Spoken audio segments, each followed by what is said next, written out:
చాలా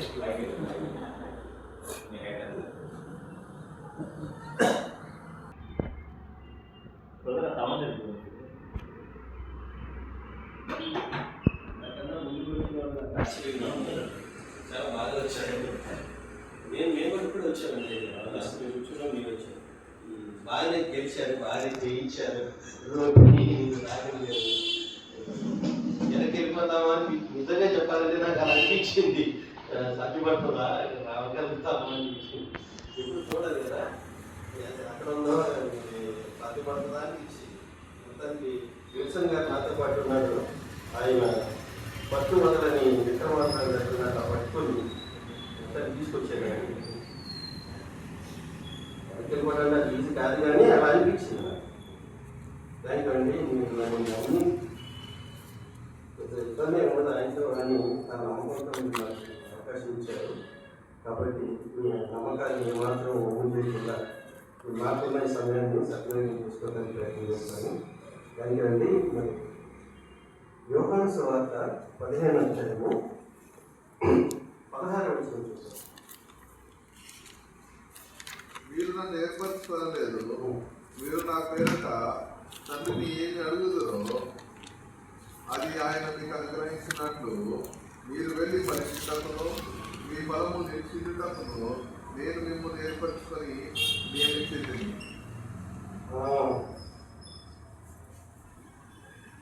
ఈ సందర్భం ప్రభు మాట్లాడుతున్న సందర్భం ఏంటంటే చివరి రోజు రాత్రి ఇంకా ఇప్పుడు ఆయన 8 గంటలు అంటే నిమిషాలు వస్తారు ఆయన అరెస్ట్ చేయబడుతున్నారు. చివరిగా మాట్లాడుతున్న నిమిషాలు ఆయన ఇక్కడికి వచ్చేసరికి చివరి రోజుకి వచ్చేసరికి ఈ 14వ అధ్యాయంలో చూస్తే 4వ వచనం చూడండి.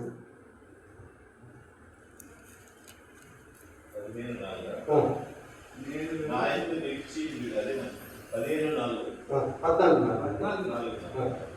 నేను వెలుచున్న స్థానమునకు మార్గము మీకు తెలియదు, నేను ఎదుగుతున్న మార్గం మీకు తెలియదు. అదే 7వ వచనంలోకి వచ్చేసరికి తండ్రిని మీరు ఎరిగి ఉన్నారు, మీరు చూశారు. ఇక్కడ ఏం చెప్పాలను ఈయన చెప్తున్నప్పుడు ఇక్కడ ప్రతి ఒక్కరు మాట్లాడుతున్నారు. ఈయన మాట్లాడుతున్న మొదటగా పేతురు మాట్లాడాడు. ఎక్కువగా ఈయన వీళ్ళతో చేస్తున్నటువంటి జర్నీలో పేతురు, యోహాను, యాకోబు వీళ్ళు మాట్లాడుతున్నారు. ఇక్కడికి వచ్చేసరికి దాదాపు అందరూ మాట్లాడుతున్నట్టు అనిపిస్తుంది. నేను ఎన్నే మార్గం మీకు తెలియను అనేసి అది మాకేం తెలుసని పౌరులు మాట్లాడుతున్నారు. కిందకి వచ్చిన తర్వాత 7వ వచనం దగ్గర తండ్రిని మీరు ఎరిగి ఉన్నారు, ఆయన మీరు చూచారు అన్నాడు. అక్కడ పిలుపు మాట్లాడుతున్నాడు. ఎక్కడ చూసి మాకు ఒకసారి చూపించు అని పిలుపు మాట్లాడుతున్నాడు. తర్వాత 14వ అధ్యాయం దగ్గరికి వచ్చే 14వ అధ్యాయంలోనే 22వ వచనంకి వచ్చేసరికి ఇస్కరియోతు కాని యోధ మాట్లాడుతున్నాడు. ఇస్కరియోతు కాని యోధ అంటే ఇక్కడ యోధ ఇస్కరియోతు యోధ లేడు. ఇస్కరియోతు యోధ 13వ అధ్యాయము 30వ వచనంలో వెళ్ళిపోయాడు. ఇక్కడ ఉన్నది ఇస్కరియోతు యోధ లేకుండా మిగతా వాళ్ళు. ఓకే, అయితే ఇక్కడ మనం అర్థం చేసుకోవాల్సింది ఏంటంటే ఈయన వీళ్ళకి చివరిలోకి వచ్చేసరికి ఈ చివరి రాత్రి పాత్రకి వచ్చేసరికి వివరంగా చెప్పేస్తున్నాడు. అంటే వాళ్ళకి అర్థమైపోతుంది నేనేం మాట్లాడుతున్నాడు. అందుకే అందరూ మాట్లాడుతున్నాడు. అక్కడ దాకా మాట్లాడింది ఒక 2-3 మాట్లాడారు, కానీ ఇక్కడ ప్రతి ఒక్కరు మాట్లాడడానికి ట్రై చేస్తున్నారు. ఇస్కరియోతు కాని యోధ 12 యోధనే ఉపాయం ఉన్నారు కదా, ఇస్కరియోతు ఆ యోధ మాట్లాడుతున్నాడు, పిలుపు మాట్లాడుతున్నాడు, బహు మాట్లాడుతున్నాడు. ఇంకా అందరూ కూడా అంటే అర్థమవుతుంది అనమాట. ఇక్కడే 14వ అధ్యాయంలోనే 22వ వచనం కంప్లీట్ చేయండి ఒకసారి. ఇస్కరియోతు కాని యూదా, ప్రభువా నీవు లోకమునకు కాక మాకు మాత్రమే నిన్ను నీవు కనపరుచుకున్నటకు ఏమి సంభవించిందని అడగగా ఈయన ఇప్పుడు దాకా కొంచెం వాడికి ఎక్కడెక్కడ గ్యాప్స్ ఉన్నాయో అంటే ఆయన చేసిన బోధలో వాటికి ఎక్కడెక్కడెక్కడ కన్ఫ్యూజన్ క్లారిటీ రాలేదా వాటిని ఇప్పుడు చివరి రోజు రాత్రి క్లారిటీ ఇస్తున్నాడు, క్లియర్గా అర్థమయ్యేది చెప్తున్నాడు, అర్థమైపోతుంది. ఎందుకంటే చూడండి 7వ అధ్యాయము 33 నుంచి చదవండి ఒకసారి. యోహాను సువార్తలోనే 7వ అధ్యాయం 33 నుంచి చదివితే 35 వచ్చిన వరకు. యేసు ఇంకా కొంతకాలము నేను మీతో కూడా ఉండును, తరువాత నన్ను పంపిన వాని యొద్దకు వెళ్ళుదును. మీరు నన్ను వెతుకుదురు గాని నన్ను కనుగొనరు. నేనెక్కడ ఉందునో అక్కడికి మీరు రాలేరనెను. అందుకు యూదులు, మనము ఈయనను కనుగొనకూడనట్లు ఈయన ఎక్కడికి వెళ్ళబోచున్నాడు? గ్రీసు దేశస్తులలో చెదిరిపోయిన వారి యొద్దకు వెళ్ళి గ్రీసు దేశస్తులకు బోధించునా? ఇక్కడ ఏమన్నాడు? యూదులతో నేను ఎక్కడికి వెళ్తున్నానో మీకు తెలియదు అని అన్నాను కదా. ఇప్పుడు చూడండి 13వ అధ్యాయం 33 వచ్చిన చూడండి. పిల్లలారా, ఇంకా కొంతకాలము మీతో కూడా ఉందును, మీరు నన్ను వెతుకుదురు. నేను ఎక్కడికి వెళ్ళుదునో అక్కడికి మీరు రాలేరని నేను యూదులతో చెప్పిన ప్రకారము ఇప్పుడు మీతోనూ చెప్పుచున్నాను. ఇప్పుడు మీరు రాగలరు అనే మాట అప్పుడు రాలేరని మీరు యూదులతో అప్పుడు చెప్పానే, ఇప్పుడు మీతో ఏం చెప్తున్నారంటే ఇగో మీరు నా దగ్గరికి రాగలరు, మీకు తెలియదు. ఏమిటి తెలియదు అంటే ఒక ఆజ్ఞ నుండి ఇస్తున్నాను. 34 వచ్చినంలో మీరు ఒకరినొకరు ప్రేమింపవలెనని మీకు కొత్త ఆజ్ఞ ఇచ్చుచున్నాను. నేను మిమ్మల్ని ప్రేమించినట్టే మీరును ఒకరినొకరు ప్రేమింపవలెను. దీనిని బట్టి జనాలు నా శిష్యులు అని గుర్తుపడతారు అని చెప్పాడు. రైట్, ఇది మీకు తెలిసిన మార్గం. అక్కడ చెప్పాను యూదులకి మీకు తెలియదని, కానీ ఇప్పుడు మాత్రము తెలియదు. మీకు ఎలా తెలియదు? ఒకరినొకరు ప్రేమించుకుంటూ ఉండటం బట్టి మీరు నా దగ్గర రాగలరు. ఇంకోటి ఏంటంటే ప్రేమించడం అంటే జాలి పడటము లేదా గౌరవించడం అట్లా కాదు. ప్రభు ఎలా ప్రేమించాడు వీళ్ళని? మేము గొప్ప అనుకుంటున్న వాళ్ళలో ఆ ఆలోచన పోవడానికి ఆయన వాళ్ళ కాడు కడిగారు. 13వ అధ్యాయంలో అదే భాగం మనం చూస్తాం. ఇది చేసి ఇగో నేను మిమ్మల్ని ప్రేమించినట్టే. ఎవరు మీలో గొప్పవారు అనుకున్నారో వారు పరిచారకుడై ఉండాలి. ఈ లోకంలో గొప్పవారు ఏం చేస్తున్నారంటే పని చేయించి వాడు గొప్పవాడు అనుకుంటారు. ఇక్కడ మార్క్స్ వార్తలో జబదేవ్ కుమారుడు వచ్చి మీకు పక్కన కూర్చుంటామని అడిగారు. ఎక్కడది? 9వ అధ్యాయము 10వ అధ్యాయము 35వ వచనం. జబదేయి కుమారుడైన యాకోబును యోహానును ఆయన ఎదురుకు వచ్చి, బోధకుడా, మేము అడుగునదెల్లా నీవు మాకు చేయగోరుచున్నామని చెప్పగా ఆయన నేను వచ్చి అడిగారు చెరువు పక్కన కూర్చుంటారు మీ దగ్గర. అప్పుడు దానికి ఆన్సర్ ఎలా చెప్తున్నారంటే ఆయన 42వ వచనం చూడండి. యేసు వారిని తన ఎదురుకు పిలిచి వారితో ఇట్లా నేను, అన్యజనులలో అధికారులను ఎంచబడిన వారు వారి మీద ప్రభుత్వం చేయుదురు, వారిలో గొప్పవారు వారి మీద అధికారం చేయుదురని మీకు తెలియదు. మీలో అలా ఉండకూడదు.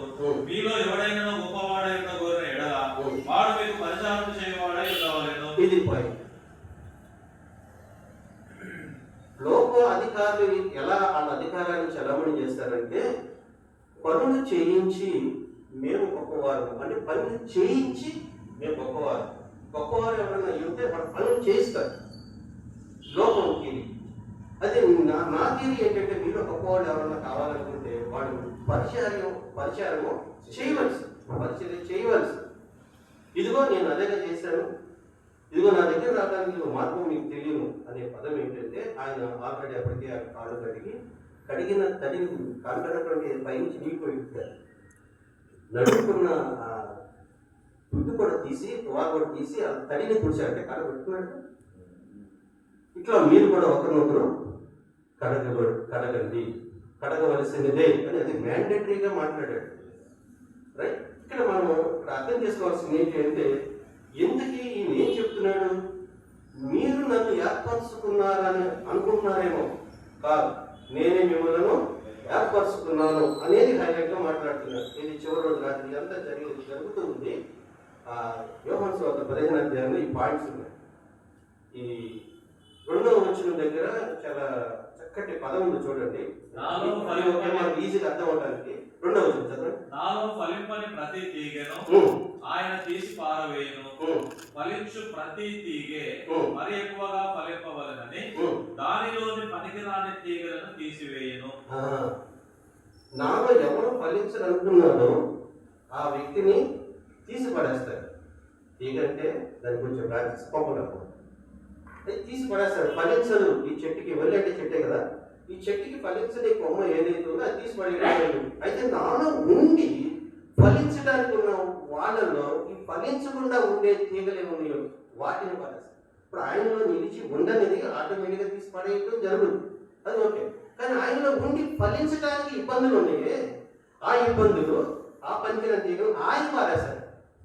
సరే, మనల్ని ఎంత పారేశాడు అంటే ఆయనలో ఫలించడానికి కనుక మనం సరిగ్గా నిర్ణయం తీసుకుని ఉంటే మనలో ఫలింపని ఏమైనా ఉన్నాయో అవి ఆయన తీసేస్తాడు. అదే అనమాట రెండవ వచనం యొక్క భావం. అయితే ఏమంటారంటే మిమ్మల్ని నేను ఏర్పరచుకున్నాను కానీ ఈ పని అంతా చేస్తున్నాను. వీళ్ళు ఏమంటున్నారంటే మేము ఆయన గుర్తుపట్టాము, మేము ఆయన వెంబడిస్తున్నాం అనే ఆ ఉద్దేశాన్ని పోగొట్టడానికి మాట్లాడుతున్నాడు. చూడండి, 1వ అధ్యాయం యోహాను ఎలా ఉందంటే ఆయన అన్నాడు కదా, యోహాను బాప్తిసం ఇచ్చే యోహాను ఇదిగో లోక పాపం మోసుకుంటూ దేవుడు దొరకదని చెప్పినప్పుడు ఆయన వెంబడించడానికి వచ్చారు 37 నుంచి. అతడు చెప్పిన మాట ఆ ఇద్దరు శిష్యులు విని యేసును వెంబడించిరి. యేసు వెనుకకు తిరిగి వారు తను వెంబడించడం చూచి మీరేమి వెతుకుతున్నారని వారిని అడగగా వారు రబ్బీ నీవు ఎక్కడ కాపురం ఉన్నావని ఆయన అడిగిరి.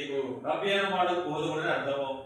వచ్చి చూడని ఆయన వారితో చెప్పగా వారు వెళ్ళి ఆయన కాపురం స్థలం చూచి ఆ దినము ఆయనతో బస చేసిరి. ఇట్లా మనం చదువుకుంటూ వెళ్తే మేము కనుగొన్నాము, మోషే చెప్పాడే ఆయన మేము కనుగొన్నాము అని వాడి యొక్క అనుకూలంగా నా బ్రదర్స్ వారు ఆంధ్రయ్య పేదలు తీసుకొచ్చారు, మరి నతనేలు కొంతమంది తీసుకొచ్చారు. అలా అంటే మేము కనుగొన్నాము, మేము ఎదుగున్నాము అనే విధానంలో వీళ్ళు ఉన్నారు. మేము నమ్మినదితో మేము సరిగ్గా మేము గుర్తుపెట్టాము అనే ఉద్దేశం